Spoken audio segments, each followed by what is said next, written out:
老师，我想请教。请讲。老师就是以往的话，就是说，特别是秋冬天的时候，就是我们家小孩就是可能会过敏性鼻炎，可能比较严重，像特别秋天、冬天犯的可能比较严重。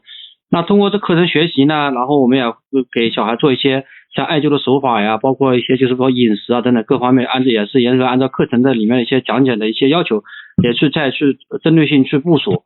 那像目前的话，整个的一个症状是控制住了，就是也没有出现往年的整个的一个像咳嗽啊、鼻塞啊等等，特别以前是半夜3点以后啊，就夜里3点以后，可能咳嗽是非常非常严重的，但截至目前还是没有。老师，您刚刚提到的就是说，因为下个月7号可能是像可能冬至嘛，对吗？所以的话也是可能就是针对小孩这个鼻炎，可能就是犯的可能可能就是集中爆发的一个时段。所以我想请教一下老师，就是说如果想有进一步的一个改善，或者是说乃至我不太清楚能不能得到根治啊，那像我们的学员应该还要注意哪几方面的一些就是说事项呢？然后也就是说让我们这小孩几岁啊？5岁半到6岁的样子。这按你的描述基本上根治了吧？他还有什么根儿？对，他现在是这样的，现在就是我们基本上就是不会咳嗽，但是鼻子呢也会有一些堵塞的现象，但是跟以前比的话是大大改善的。以前是每天都朝着方向走，必然出根儿。还是坚持以前的手法，对吧？你就按照以前的这个来，必然出根儿，放心。好的，好，谢谢老师。不客气。你还没好，你来找我。好的呀，咱有这个信息，放心。小问题。谢谢老师。听得像吹牛哈。不像吹牛，我是比较相信的，因为有一个师兄但他是成年人了，他的一个鼻炎也是通过这个课程学习完全根治这里啊。我跟你讲，对，完全根治，不知道有多少，你知道吗？数都数不清。对，我们现在目前就是大大的缓解的状态。我们这儿还有耳鼻喉科的大夫呢，懂吗？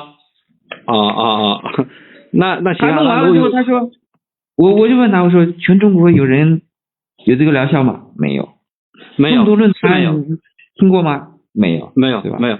我们在进入这个同盟学社之前，其实我们是在上海这块看了一些就医院里也号称比较知名的一些中医啊，然后看了医生说3个月吃中药好，然后我们吃了3个月没有任何效果，医生说你再吃3个月，然后我们又吃了3个月，吃了3个月之后没有任何效果，我们问医生怎么回事，医生说那我也不知道怎么回事，那我们就完全懵了。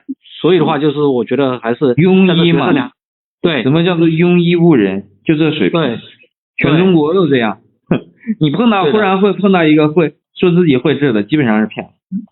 对，所以我们支持那之后，我们也不会去相信医院里的一些医生号称所谓，比如1个月2个月帮你看好，我们现在是不会太相信的。然后，但是我跟你讲啊，不是所有的鼻炎我都能治，但是基本上80%-90%吧，90以上吧，在90-95吧，应该没啥问题。那未来如果有机会的话，就是如果有线下的一些活动的话，还是就是看我线下从不治病，根本治不过来。你看我来本来是回答你们学习问题的答案的，对吧？结果这变成了这个给你们那啥。我要如果开始干那个活，弄10个我也得累死。好的，好，谢谢老师。不客气，挺好的。5岁，你看他要如果没有鼻炎，对他以后的这个成长发育都会非常好的。